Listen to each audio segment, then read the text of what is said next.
রাধে রাধে বন্ধুরা। আর এই দেখো আমরা এখন টোটোতে উঠে পড়েছি, কারণ আজকে আমরা যাচ্ছি মায়াপুর। তো মায়াপুরে গিয়ে কি করব না করব তোমাদের সাথে সবটা শেয়ার করব। তো চলো, এখন আমরা যাচ্ছি বড়ালঘাট। আর কি বলো তো বন্ধুরা, হট করে প্ল্যান হয়েছে। তো যেহেতু এখন বর্ষাকাল, প্রচুর জল বেড়েছে, তাও সবাই বললো কিছু হবে না, চল চল। তো চলো, আমরা এখন নৌকাতে বসে পড়েছি। দেখো, আর এত গরম পড়েছে, সব মেকআপ গলে গলে পড়ে যাচ্ছে। নৌকা থেকে নেমে দেখো আমরা টোটো ধরে নিয়েছি। আর এই দেখো আমরা মায়াপুরের সামনে চলে এসেছি। আর এখন যাব আমরা ভেতরে।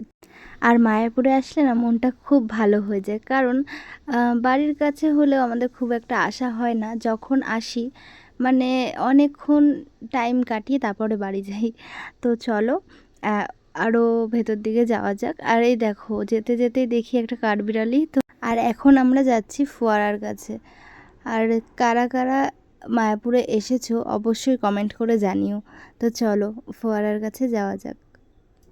এই দেখো, আর এই গরমের মধ্যে এই ফোয়ারার জলগুলো যখন গায়ে আসছিল না, সত্যি এত ভালো লাগছিল।